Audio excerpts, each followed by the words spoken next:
Stagiaires juist nu onmisbaar op basisscholen. Het is dinsdag 2 februari. Dit is Zeeland Nu. Corona maakt stages uitdagender. Kledingverkoop moet horecasluiting verlichten. En schrijver Wim Hofman blaast 80 kaarsjes uit. Goedenavond. Ze zijn nuttiger dan ooit. Stagiaires in het basisonderwijs. In deze tijden van online lessen zijn ze uitgegroeid tot de onmisbare rechterhanden van de leerkrachten. Want behalve de kinderen thuis moeten ook de leerlingen die nog wel naar school mogen komen worden beziggehouden. Wil jij voor mij het woordje brood opschrijven? Normaal sta je eigenlijk voor heel de klas en heb je ook een volle klas. Leerkrachten die geven online lessen en er zijn ook kinderen die toch naar school moeten komen omdat ouders toch moeten werken. En dus dan is er wel begeleiding nodig vanuit de noodopvang. En dus dan staan wij daar als stagiaires voor. Ja, je geeft niet echt meer het les wat je normaal zou doen en je helpt ze alleen maar op weg. En als ze vragen hebben, dan beantwoord je die. Raisa Marinissen is derdejaarsstudent aan de PABO in Vlissingen. En David Riemens is tweedejaarsstudent. Ze lopen allebei stage op de Algemene Basisschool in Middelburg.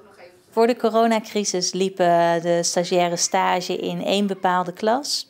Nu is dat flexibeler, worden ze breder ingezet in de school, daar waar ik ze nodig heb. Ze ontlasten eigenlijk de leerkrachten ook, die aan het online lesgeven zijn. Ontlasten ze ook door te helpen in de noodopvang. Dus ik zou niet zonder ze kunnen op dit moment. Nee. Want wie weet er nog, toen we het spelletje deden, dat we tot 20 gingen tellen. Naast helpen bij de noodopvang nemen ze ook af en toe nog een online les over van een mentor.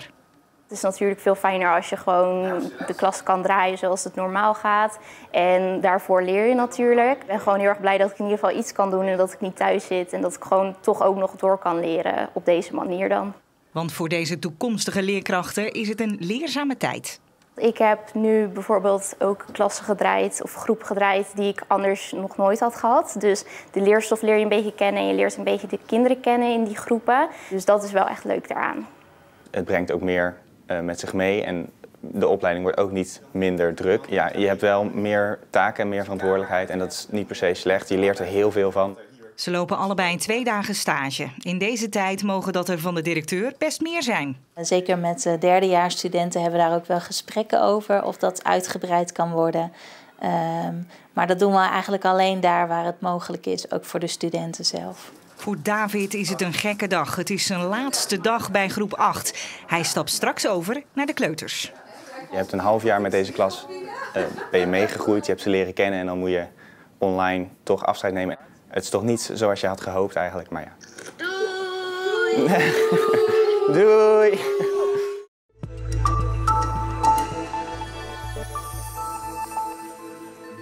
Voor de 4e dag op rij zijn er bij het RIVM minder besmettingen gemeld dan de dag ervoor. Tot vanmorgen zijn er 55 positieve tests gemeld, 23 minder dan gisteren en de helft minder dan vrijdag. Wel zijn er 3 Zeeuwen in het ziekenhuis opgenomen. Het gaat om een inwoner uit de gemeente Rijmerswaal en 2 uit Terneuzen. De plannen voor waterpark Veersemeer bij Arnhem-Muiden voldoen niet aan alle provinciale regels. Hoewel gedeputeerde staten positief staan tegenover de bouw van ruim 800 vakantiewoningen, zijn er nog wat vraagtekens bij de inpassing van het park in de omgeving en zouden niet alle regels worden gevolgd voor stikstofuitstoot. De provincie gaat nu om tafel met de gemeente Middelburg om de problemen op te lossen. En zolang die gesprekken lopen, wil gedeputeerde Dick van der Velde er niks over kwijt. Nederland en Vlaanderen gaan samen onderzoeken hoe naaldbossen in de grensstreek kunnen worden behouden. Aanleiding is het kevertje de letterzetter, die zich een paar jaar geleden heeft genesteld in een aantal naaldbomen in het Klinkse bos, die hierdoor het loodje hebben gelegd. Onderzoek moet nu gaan uitwijzen hoe de letterzetter het best bestreden kan worden. En ook wordt gekeken naar de invloed van klimaatverandering op de naaldbomen. Na 20 jaar leegstand heeft het college van BMW van de gemeente Rijmerswaal groen licht gegeven voor de toekomstplannen van de vervallen Badsewegkerk in Rilland. Het kerkgebouw maakt plaats voor 9 appartementen en de kerktoren blijft staan en wordt gerenoveerd. Als alles volgens planning verloopt, nemen de eerste bewoners volgend voorjaar hun intrek. Door de gedwongen sluiting van een horecazaak verveelden deze ondernemers uit Cadzand zich en besloten daarom maar een kledinglijn te starten. En we begonnen een beetje projectjes te bedenken en te verzinnen en we hadden van de zomer al t-shirts. We dachten van ja, waarom zou niet weer iets doen, maar dan iets voor de winter. Dus zo kwam ik redelijk snel op de treien. De print op de truien herinnert aan betere tijden. Een ode aan het nachtleven, zonder nachtleven. Is dat dan niet confronterend om zo'n trui aan te doen met allemaal dingen waar je nu niet van kunt genieten? Nee, zelf zijn wel positief ingesteld en het komt allemaal terug. Ondanks dat het niet hun voorkeur heeft, hebben ze de smaak nu wel te pakken. Het is in eerste instantie natuurlijk niet je ambitie, maar ik vind het wel heel gaaf om te doen. Weet je, alles er rond, de fotoshoots, de video's maken en natuurlijk het design van de trui zelf. En om daarover na te denken, dat is gewoon hartstikke gaaf. Een taart met kaarsjes. Die is voor Wim Hofman. Na Annie M.G. Schmid is hij de bekendste kinderboekenschrijver uit Zeeland. En vandaag mag hij 80 kaarsjes uitblazen. Goedemiddag. Hallo, gefeliciteerd. We hebben taart voor u meegenomen. Zo, dat is die niks. En speciaal voor dit jubileum is een boek gemaakt met een selectie van het werk van Hofman. Er staan verhalen in. Er staat hier ook op Hofmans vertellingen. Dus het zijn allemaal verhalen en verhaaltjes die ik in de loop der jaren geschreven heb. Dit boek is voor volwassenen, terwijl de auteur vooral bekend is van kinderboeken. Ik heb al lang geen kinderboek meer geschreven eigenlijk. Maar ik heb nu eenmaal het imago, want hiervoor heb ik 4 dichtbundels gepubliceerd. En die waren niet voor kinderen. Hofman maakt zelf ook tekeningen en die zijn terug te vinden in het boek. Ik vind het wel fijn dat in dit boek illustraties zijn. Dat komt dus niet zo vaak voor in boeken voor volwassenen, jammer genoeg. Want in Nederland barst het van de kunstenaars die ook wel zoiets kunnen doen.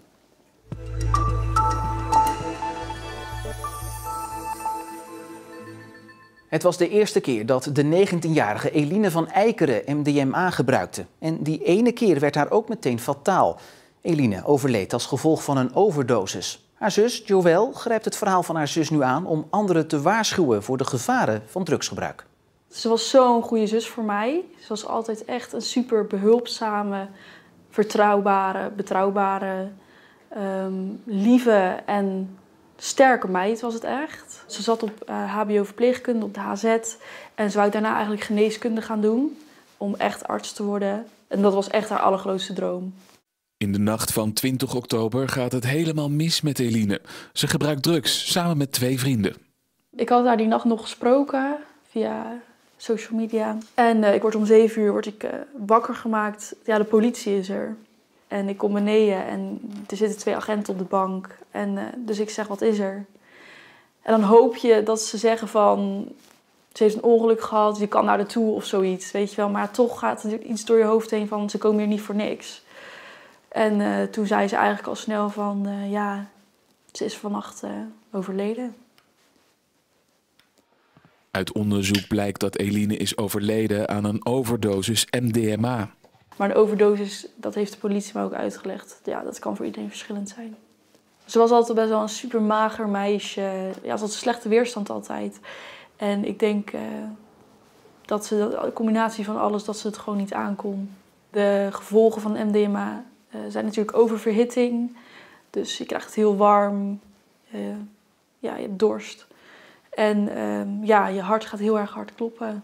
En ja, toen is het hart eigenlijk gewoon gestopt. We zijn nog 40 minuten bezig geweest. Er is nog een arts gekomen met de traumahelikopter. Die hebben haar nog geopereerd op dat moment om haar te intuberen. En het heeft allemaal niet gewerkt. Dus. Joelle vindt het erg dat haar zus nu bekend staat als dat meisje van die drugs. Omdat ze zoveel meer was dan dat. Het was de allereerste keer. Ze was zo'n sterke en verstandige en zelfstandige meid. En nu wordt er een beetje gedaan alsof ze drugsverslaafd was of zo. Maar dat was totaal niet het geval. En ja, ik hoop gewoon dat de mensen die haar echt kennen haar wel gewoon herinneren zoals ze echt was. Voor jongeren die het wel interessant vinden om met drugs te experimenteren, heeft Joelle nog een advies. Doe het verstandig en met mate. En ja, weet wat je doet. Zelf zou ik het nooit doen, maar dat was ook al voordat dit gebeurd was.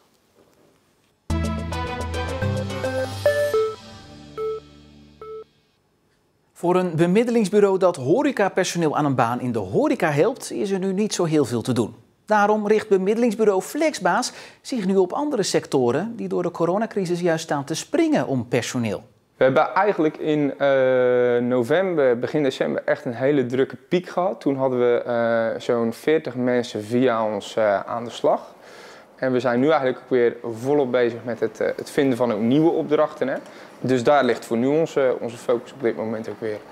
Zo'n 10 opdrachtgevers hebben zich aangemeld omdat ze mensen uit de horeca goed kunnen gebruiken. Waaronder een verhuisbedrijf in Goes, want daar is nog volop werk. Het is eigenlijk het hele jaar door best druk geweest.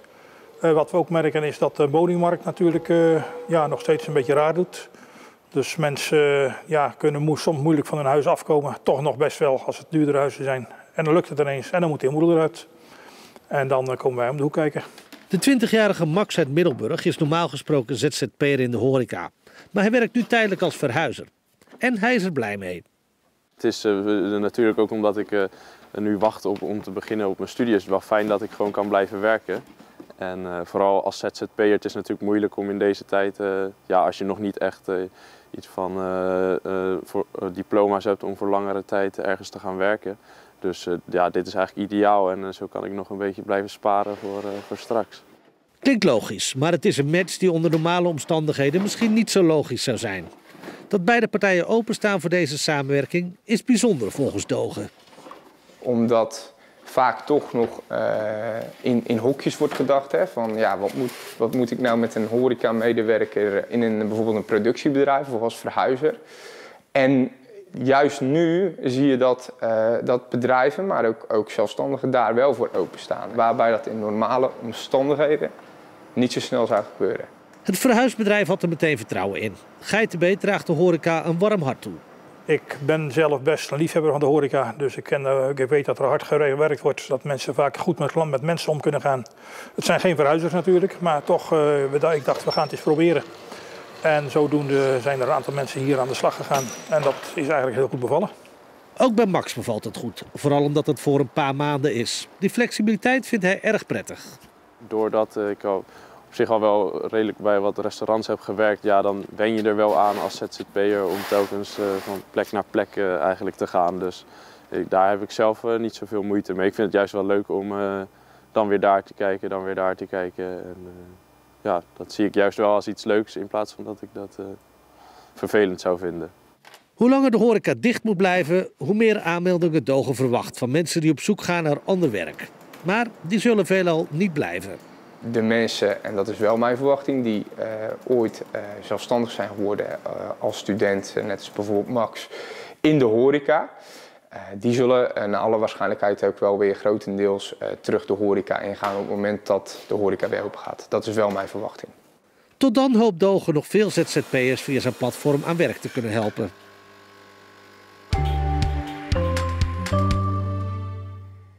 Dat is dan wel weer een voordeel van thuiswerken, want zo moest je niet door die natte bedoeling vanmorgen naar je werk.